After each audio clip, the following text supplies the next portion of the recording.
Hello, everyone, and welcome back to Let's Talk Business South Carolina, episode number 28. I am your host, Rick Jenkins, and as always, we are coming to you from the Drum Creative Studios. Today, we are talking about workplace trends and all that entails.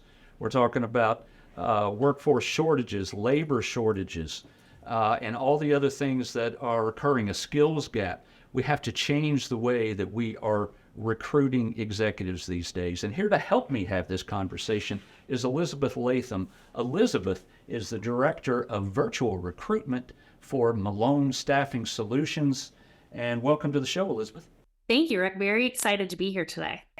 Well, you are coming to us obviously virtually, which works out with your title real good, Director of Virtual Recruitment. And Right. so you can hear me fine. I see you fine. Folks, we might have a little bit of delay in the conversation today, but Elizabeth and I will work through it.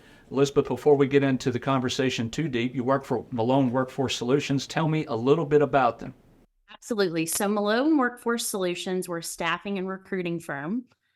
We were founded in 1969 here in Louisville, Kentucky, which is actually where I am today. And we were actually founded as an executive search recruiting firm. Joe Malone, our founder, started the company, and then in the late 80s, early 90s, his two sons joined the industry. And really at that point, that's where we picked up that temporary temp to hire model. So the business has evolved. And at this point today, we actually have a number of different verticals. I would say, Rick, our bread and butter is still our light industrial commercial staffing division. We also have a professional or executive search recruiting team. We have a very large presence in the healthcare space. We have a healthcare vertical, along with the RPO space, home care, and a couple others. So we do workforce solutions for clients all across the country. Got it. Thanks for sharing. Okay, Mhm. are you ready to talk business? Let's talk business. Let's talk business. Workforce trends, they are impacted by all types of factors. There are a few that are especially important today. You know, and I'm going to start out with COVID, even though COVID came almost 4 years ago. This is February when this airs, and of course, COVID hit in March of 2020. So we are 4 years removed from COVID. But in the wake of COVID, the year after in 2021, 50 million people quit their jobs in the United States. And what do you know, the next year, another 50 million quit their jobs, and it was called the Great Resignation.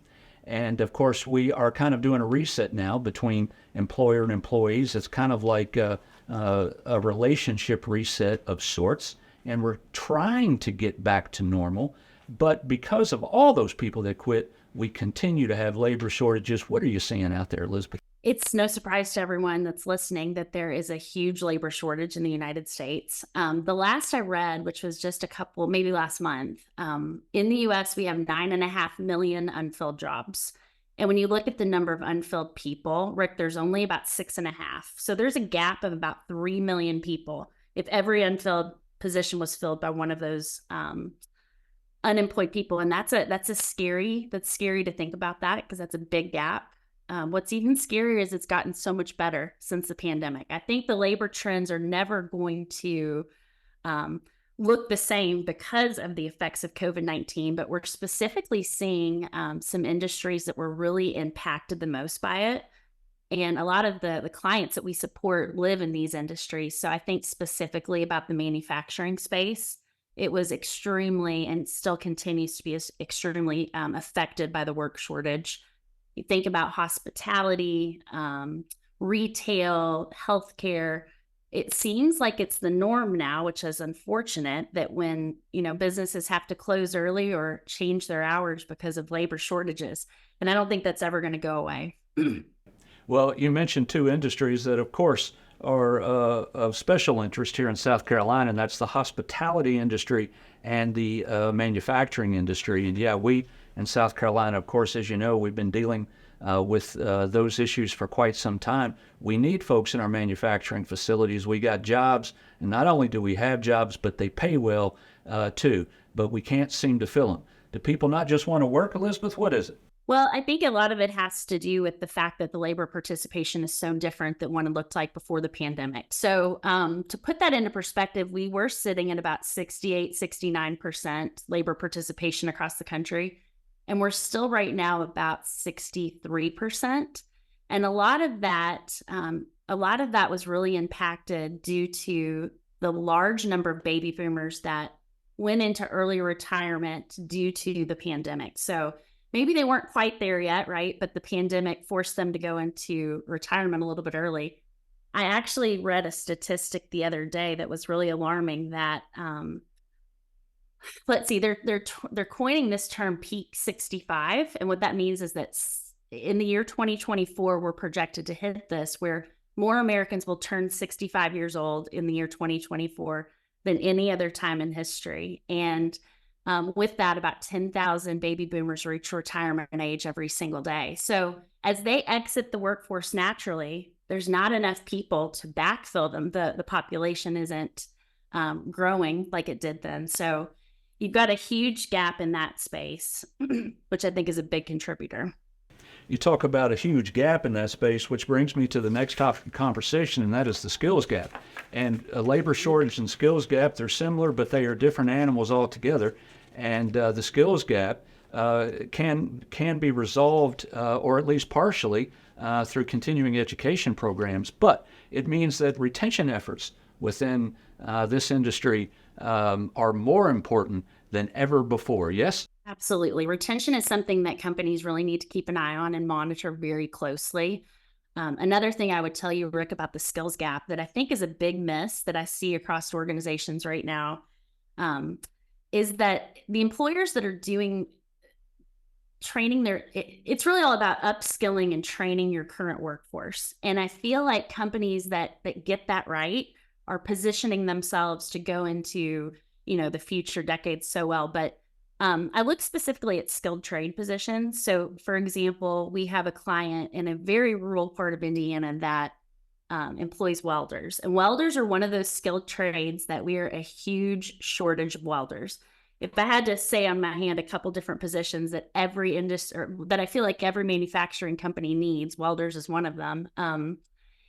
And what this company has done that I think is brilliant is they've decided to invest in their current workforce, and they have created a lab there on site where they can train people that are interested in the welding profession and really help to upskill that team of people. And a lot of leaders, I think, struggle with that because it happens on the clock, right? So they're missing productivity from these employees as they're training. But I think the people that do it well do it beautifully because they're really able to invest in their people. And programs like that are critical because there is going to be a huge skills gap within the next couple of years. Yes, there is. You're exactly right, and it's going to continue for a while. And listening to you talk about how many people are retiring and all of that makes me realize that we are in this for the long haul. We talked about COVID for a second. Let's go back to it for a second. So when COVID hit, a lot of people decided, you know what, I want to work from home, and if you won't let me work from home, then I'll just quit, right? And as time has gone on, that, as I mentioned, has circled back a little bit. I said that employers had the leverage for a while, and then employees now, or at some point, began to have a little bit more of the leverage. And now it's got somewhat of a reset. It is circling back. Are we continuing to see, and I'm assuming that more and more people are coming back from the extreme to more of a hybrid work schedule and maybe even into the office at all? What are you seeing out there? That's exactly what I was going to say. If you look at the battle that we've seen over the last 4 years when it comes to return to office and it comes to working in office, the clear winner is hybrid work. So what's interesting is 90% of companies say that they will do some type of a return to office mandate this year. But what I think is interesting is the way that we define return to office has really shifted. So return to office now doesn't mean you're in your desk at a corporate facility, 40 hours a week, 5 days a week. Return to office now to employers means maybe that's 3 or 4 days per week, or maybe that's 1 week per month. So it really looks very, very different depending on where you are. And what's interesting, I read a statistic the other day that 40% of Americans have the ability to work from home at least 1 day per week. So I think that is, I thought that was high, but that's where we are. One thing has changed, and you allude to it there, is the way we have to attract people, the way we have to recruit people these days. And, it is no more evident than in your title, Director of Virtual Recruitment. Tell me what that means, first of all, and then also share with us the different strategies we have to use these days. It's interesting because when I first came into the staffing and recruiting industry about 6 or 7 years ago, my colleagues that had been in the industry a long time told me that the way of recruiting was to open a job posting in the newspaper, and then candidates would apply and bring their resume in. And that obviously seems very dated, right? We both know that. I would argue, Rick, that the days of posting a job on a job board and waiting for applicants to apply on the job board is also very, very dated. So there's a lot of different ways that companies can recruit talent, but because we have such a shortage in the labor pool right now, companies have to get super creative and have a very, very strategic plan when it comes to recruiting. And that plan involves working with analytics to make sure that you're attracting the right kind of candidates. Analytics is a piece that I think is really important. And there's a lot of different ways that you can spend money on advertising right now. And it looks very different than what it did look like. But the companies that are doing it really well and having success, when you look at a virtual recruitment plan, what they're doing is they're really analyzing, where do our best candidates come from? So if I post an ad on this platform, how many people look at it? And then we go further, how many people actually click on it, right? They call that the click-through rate. Then you go further, how many actually applied? The ones that didn't apply, where did that drop off, right? Where do we need to tweak our job description? Or is there something that's holding people from actually applying to it? And then you could go down the funnel to actually where are our best candidates that stay long-term. And you talked about retention, Rick, like where do those candidates come from? And you'd be very surprised because oftentimes they don't come from the Indeeds and the Glassdoors and the Google advertisements. Oftentimes they come from places like TikTok. Because your employees are on TikTok, right? And if they see your ads, they'll often apply to it that way. Artificial intelligence. How is AI becoming a part of talent acquisition these days?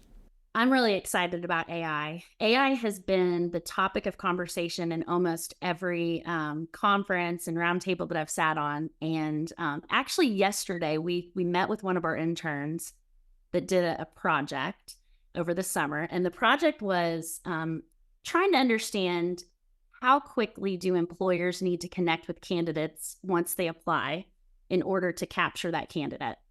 And what was interesting as we looked at the data was that over 45% of employers never even connected with candidates that applied to the position.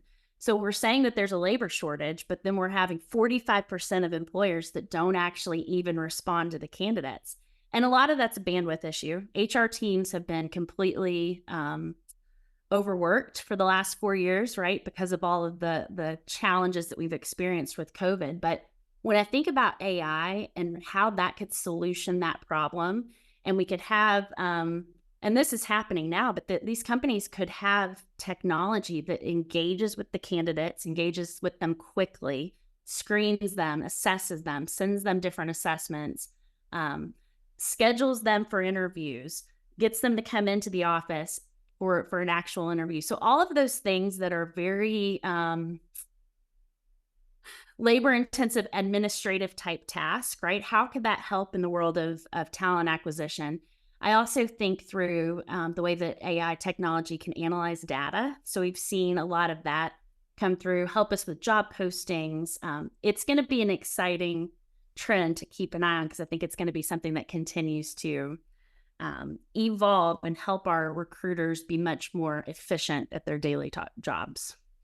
Yeah, I agree with you, and I agree also that it is exciting, but I'd be lying if I didn't say it scares me just a little bit, to think about some of the challenges also that AI brings to the table. Elizabeth, I'm going to get you out of here on this. I want you to look into your crystal ball and tell me, in 2025 or down the road a little bit, what are the challenges going to be? We touched on it earlier, Rick, but I really think skilled trade is the biggest challenge that we're going to continue to run into. I think that, me saying earlier that I don't know if I mentioned this to you or not, but a third of the workforce in manufacturing, 1/3 of the current workforce is over the age of 55 years old right now. And those are not your, those are your tool and die operators. Those are your CNC machinists. Those are the folks that work these skilled trades. And I think that a lot of organizations, most of the organizations, don't have a plan to replace those folks. And I think that that's going to cause a huge crisis when it comes to skilled trade within the next year. Hopefully we can use some AI technology to help with that, but I think it is going to be a very big problem. Elizabeth, great stuff. I appreciate you joining the show. Thank you, Rick. You are welcome. Folks, that is Elizabeth Latham. She is the Director of Virtual Recruitment for Malone Workforce Solutions. Don't want you to go anywhere. We'll be right back in about 60 seconds.